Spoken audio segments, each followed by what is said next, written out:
ब्रह्मसूत्र प्रस्तुतकर्ता स्वयं प्रकाश शर्मा।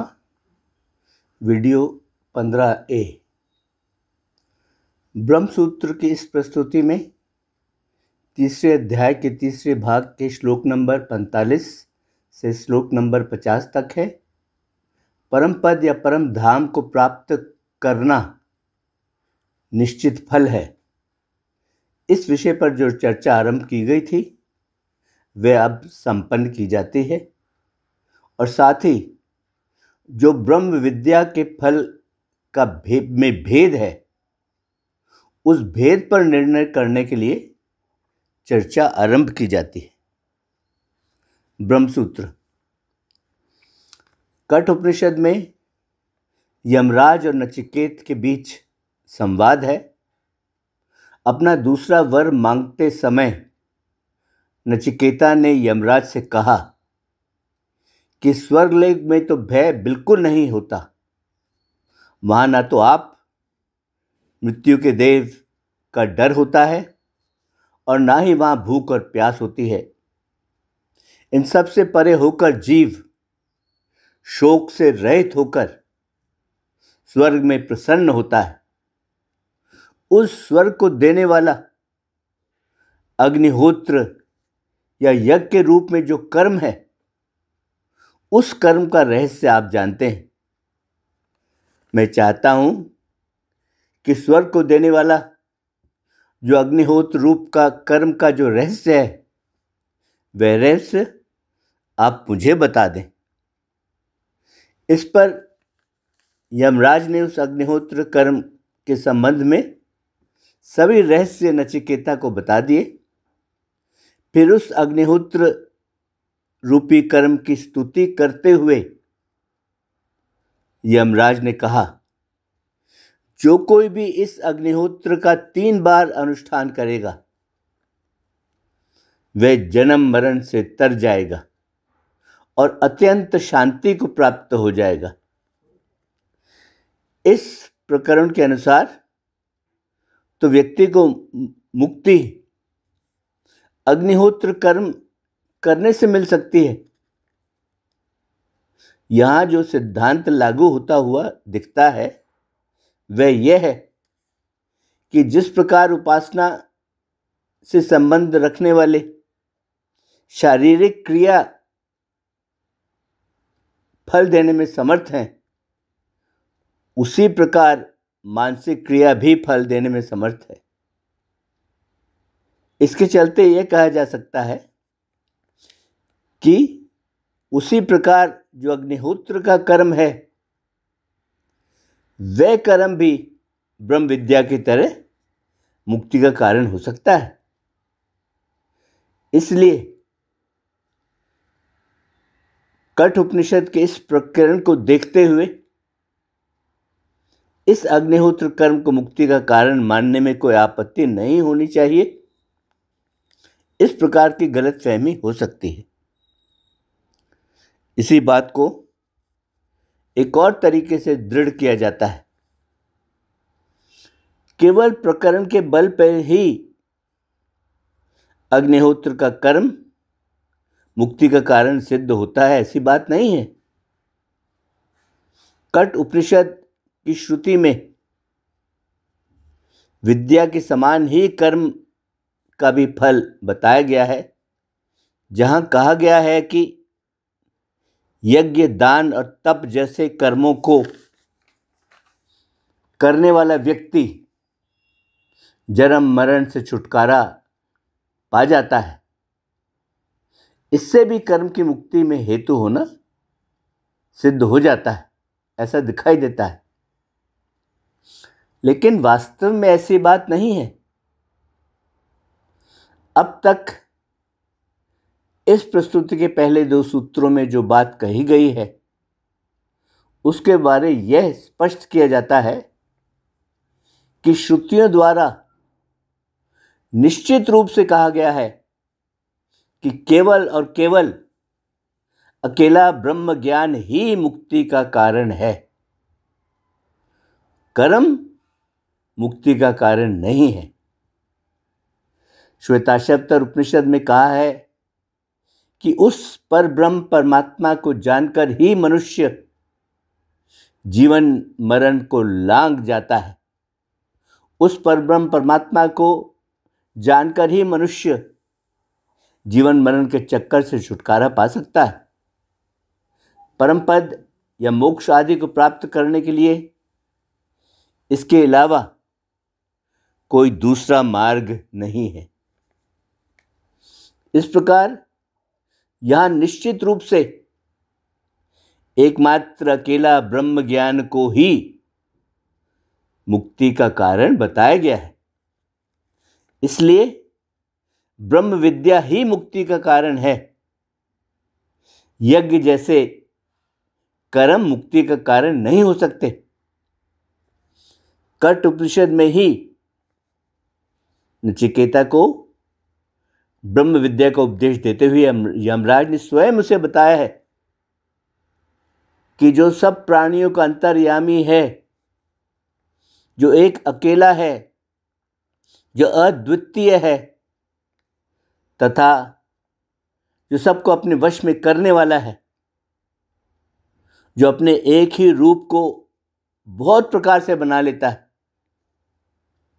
जो मनुष्य के अपने ही हृदय में स्थित है, जो ज्ञानी लोग अपने भीतर मौजूद उस अंतर्यामी को देख और जान लेते हैं, उन्हीं लोगों को सदा रहने वाला आनंद प्राप्त होता है, दूसरों को नहीं। इसलिए पहले बताई अग्नि विद्या में जो जन्म मरण से छूटने और अत्यंत शांति का मिलना, यह जो फल बताया है, वह फल मिलना तो स्वर्ग लोक की स्तुति के लिए गौण रूप से कहा गया है।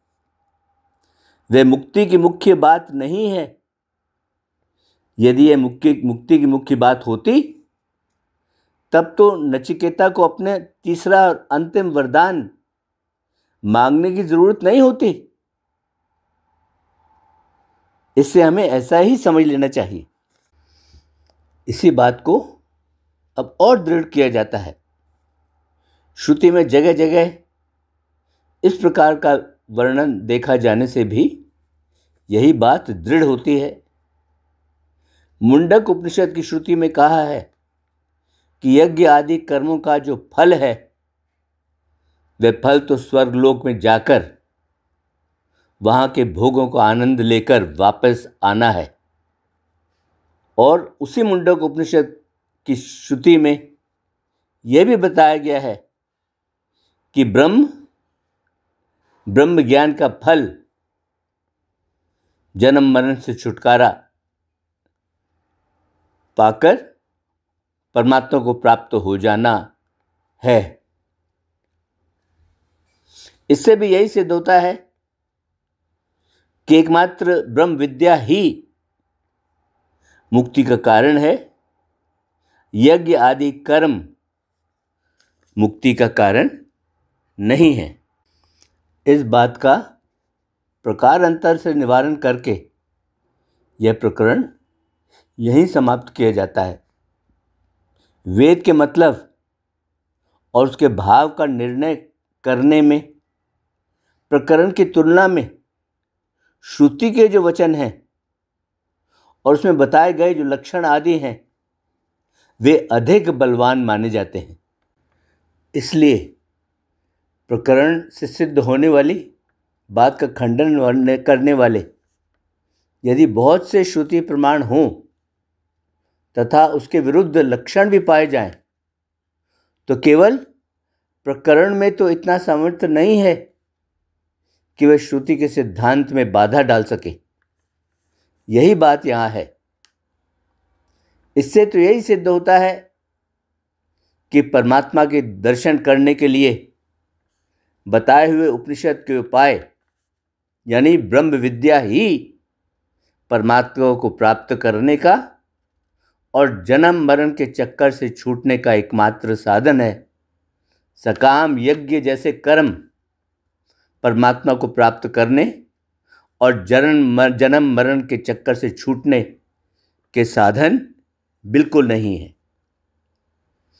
अब श्रुति में जो ब्रह्म विद्या के फल में भेद बताया गया है, उसके बारे में निर्णय करने के लिए यह प्रकरण आरंभ किया जाता है। सभी ब्रह्म विद्याओं का जो उद्देश्य है, वह उद्देश्य तो उस एकमात्र पर ब्रह्म परमात्मा का साक्षात्कार करा देना है और जीवात्मा को सदा के लिए सब प्रकार के दुखों से मुक्त करा देना है। फिर किसी विद्या का फल ब्रह्मलोक आदि की प्राप्ति है और किसी विद्या का फल इस शरीर में रहते हुए ब्रह्म को प्राप्त हो जाना है। इस प्रकार के फल में भेद क्यों किया गया है? ऐसा प्रश्न उठना स्वाभाविक है। इस पर कहा जाता है कि जिस प्रकार अलग अलग देवताओं की उपासना में अलग अलग उद्देश्य होते हैं, जिसके कारण उन उपासनाओं से मिलने वाले फल भी अलग अलग होते हैं, उनमें भी भेद होता है। ठीक उसी प्रकार एक उद्देश्य से की जाने वाली ब्रह्म विद्या में भी साधकों की भावना अलग अलग होने के कारण उनके उपासना के प्रकार में और उनके फल में भी थोड़ा बहुत भेद होना स्वाभाविक है। अभिप्राय यह है कि सभी साधक एक ही प्रकार का भाव लेकर ब्रह्म विद्या की साधना में नहीं लगते। प्रत्येक साधना की भावना में भेद होता है।